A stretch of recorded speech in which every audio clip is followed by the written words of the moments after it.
Okay, part 3. Here we go. This is some actual physical exercise for you from a voice coach on how to improve your public speaking voice. There are some workouts for your voice that you can practice, and we did something similar to this in December, but I thought it would be helpful. And then I'm going to have you post on Flipgrid what your favorite exercise is and share it with us. So the first is to breathe deeply and exhale with a hissing sound 10 times, because proper breathing is the foundation for a healthy voice and control over the nervous energy that can make your voice quiver, which is not the case for all of you, but some of you could benefit from this. The other is to say as in yummy, and as in like yes, So repeat that for 5 times, because it can create a clean and vibrant sound by approximating chords and resonance that will sound great and project easily. Don't quite understand, but apparently the experts say it works. Next would be again to say your and up and down your vocal range, like or whatever, back and forth again 10 times. See if it helps. Next would be to raise your volume a bit and say, my name is, and repeat this 10 times up and down your vocal range to enhance your flexibility and vocal coordination. Next, nay, nay, nay, nay, nay, loudly but without yelling, 10 times up and down your vocal range. I won't do that for you, but you can practice on your own. Next is starting at a mid-range. Make a siren sound. Wow, this will be fun. Ooh, ee. By sliding up and down your vocal range several times, starting each time higher. Again, flexibility and coordination. Say until you feel a buzzy sensation on the front of your face. Repeat that 5 times. Now, for isolation of muscles and articulation, try tongue twisters like the ones below. Say them several times, but only as fast as you can go to keep them clear, and then increase your speed over time. The blue bluebird blinks. The blue bluebird blinks. Okay, I'm going to go to the next one. The free throws. 3 free throws. 3 free throws. 3 free throws. There you go. So hopefully you can do better than I can.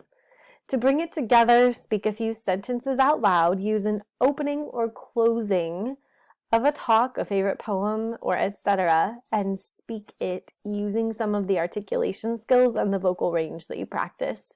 And then to cool down, end with 5 big, deep breaths. So I do want you to practice those.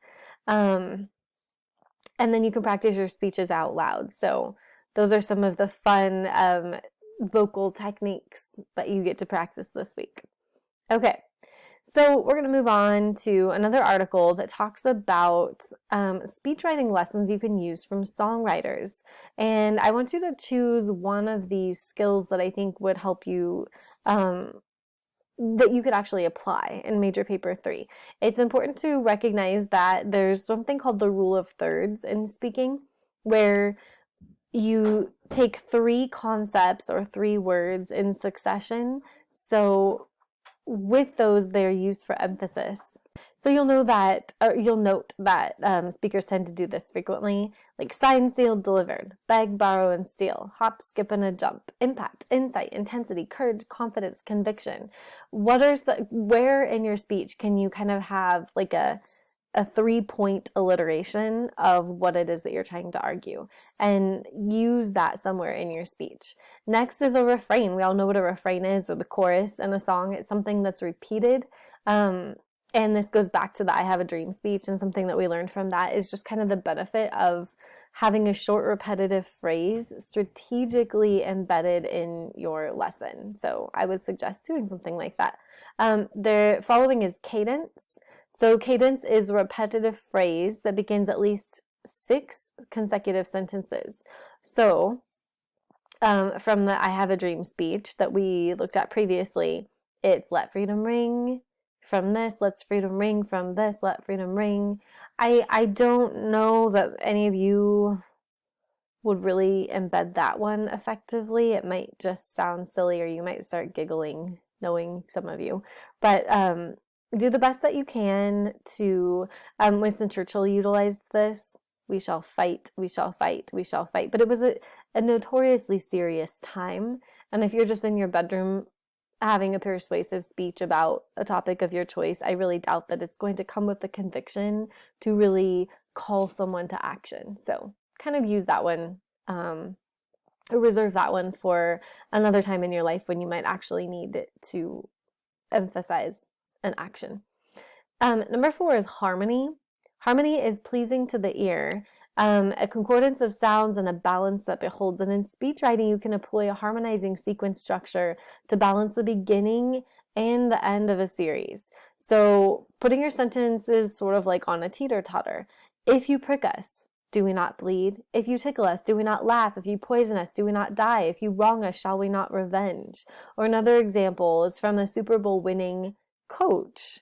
Interestingly enough, talent is God-given, be helpful.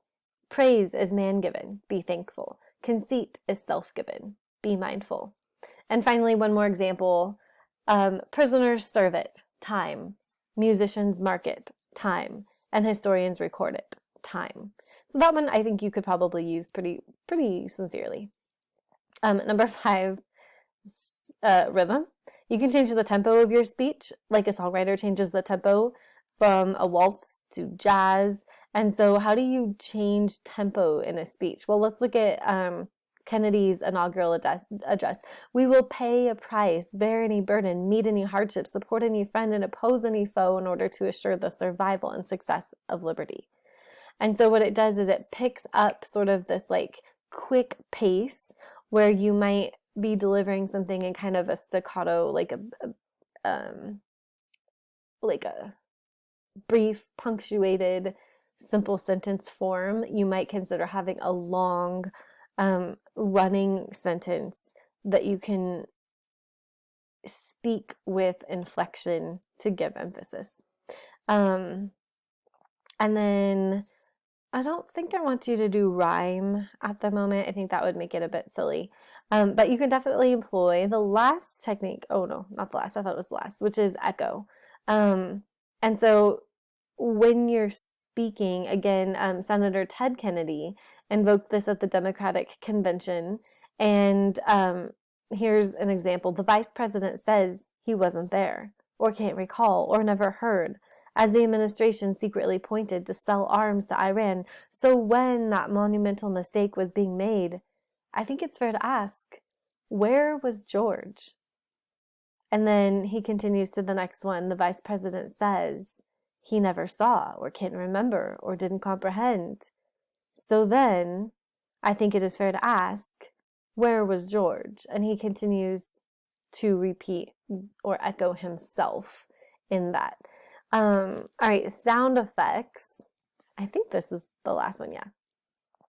Is to effectively utilize, but I don't know that you guys could do this very well. I know some people can utilize sound effects like groaning gates or a whining siren or squealing tires. So here's a student's essay. As the sweat dripped from my brow, I ran quick as lightning, threw on my swimsuit, ran barefooted on the hot, scalding cement, through the brown, crisp grass, climbed over the edge, and jumped in. And as soon as my hot feet touched the cool water, I was in heaven. It just adds a different dimension, kind of a story-like tone or form that makes it a bit more engaging and interesting. So go ahead and think about how you might utilize musical elements in your presentation. Okay, 2 more articles that I want to walk through with you before we're done this week. One is wrestling with writer's block and that first draft of your speech. How do I write it? What do I do? Well, first, recognize a couple of cures for writer's block in the context of speech writing is some people have a lack of direction. You don't really have clarity about what it is you want to say. So first you need to figure out what it is that you're trying to say. And then make sure that you deflate your ego a little bit so that you don't think you have to be perfect, because you're still learning, and sometimes that pressure to perform can be stressful. So note that you don't have to be perfect. Okay, so tips for writing the first draft that I thought were helpful. One is to set a deadline. Obviously, I have set the deadline for you, but I'd say set your own deadline. Tell yourself, like, okay, I need to have my outline and then produce a rough draft in a single sitting. One sitting, 45-minute period. I'm going to sit down and I'm just going to write this. A deadline is, as they say, motivational magic. And oddly enough, you can set your own deadlines. It does work better than you might think it will, so try it. Next is write in bullet form, write out a sequence. Don't worry about transitions. Don't worry about words. Don't worry about length. Just get something down. Then you can go back later and edit and revise that. Next is, if you have sort of a presentation format, how can you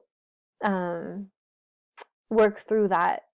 Okay, well, I want to present it, but I'm not exactly sure what I want to say and in what order. It says, don't get too detailed, go low key, avoid the temptation to perfect your slides. Slides are not a first draft. So I do know some students have created their presentation before actually writing out their message. I would say you want to write out your presentation first and then create your slides. Obviously, but you know, I've seen people do it backwards. It gives you a couple of examples that I'd like you to look at. They're different first draft versions. So again, don't worry about writer's block. It does not have to be perfect, but you still have to have the discipline to sit down and actually do it. So try to do that. I'm going to hurry through onto the next one, but you can read the details of this if you'd like. I'll link it for you. I just want to make sure we can get this last one in before the time is out. So lastly, once you're done with your first draft, before you submit it, you want to do an edit, obviously, of your speech. So the best speeches are not written, as people say, they are rewritten. Most speakers present content that falls between a first draft and no preparation at all. But don't be like most speakers, and I say the same thing with English. Allow yourself time to edit for focus, clarity, concision, continuity, variety, and impact. Because then you're going to have a speech that reflects quality and not just a quick last-minute impromptu speech. So editing is an iterative process. What does iterative mean? Iterative means that it's kind of repeated or repetitive. So once you have your first draft, you'll begin to see how the different elements work together to form your speech. The next step is highly iterative. Just as you cannot expect the first draft to be the final draft, don't pressure yourself to get it perfect after one session of editing. Expect to make many passes through your speech, and each time you go through, it will become a little better than the next. As you proceed, avoid falling in love with any particular component of your speech. Maybe there's a story that you probably need to cut out because it's too long, or maybe it just doesn't fit. Don't say like, oh, I have to keep this part in. Be willing to scrap anything at any point.